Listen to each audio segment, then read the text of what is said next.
আসসালামু আলাইকুম রহমতুল্লাহ বারাকাতু। সম্মানিত ভিউয়ার্স, উত্তর বাদেবাসা 10 নং ওয়ার্ড আমাদের শান্তির বাজারের ঐতিহ্য একটু আপনাদের কাছে ধরে তুললাম। ইনশাল্লাহ ভিডিওটার পাশে থাকবেন, দেখবেন। এই যে দেখতেছেন আমাদের শান্তির বাজার নতুন মাছের ঘর হয়েছে, অনেক সুন্দরভাবে সুবিধাভাবে মাছের ব্যবসা করতেছে আমাদের মাছ ব্যবসায়ী ভাইয়েরা। এই যে দেখেন আমাদের শান্তির বাজার এখন বাকি রয়েছে যে তরকারিগুলা বেছে, তরকারির এখানে একটি ঘরের দরকার অবশ্যই।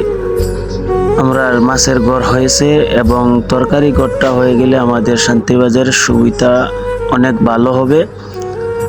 আর এই যে দেখেন শান্তিবাজার তরকারিটা এমন এলোমেলো হয়ে বিক্রি করতেছে, কিন্তু কোনো একটি ঘর নাই। শান্তিবাজারে যদি তরকারি একটি ঘর হয়ে যায় সবার জন্য সুবিধা হবে। আর দেশে প্রবাসে সবার কাছে অনুরোধ থাকবে আজকের ভিডিওটা সবাই শেয়ার করে দিবেন, যেন আমাদের এই শান্তিবাজার তরকারি ঘরটা হয়ে যায়, কিন্তু আমরা সবাই সুবিধা হবে। এখন মেঘের সিজন নাই বিদায় এখন খোলা মাঠে তরকারি বিক্রি হয়, যদি মেঘ হয় অনেক কষ্ট হয়। আর এই যে দেখেন এখানে জুকনি পাতি সব ধরনের জিনিসই আমাদের শান্তিবাজার পাওয়া যায়।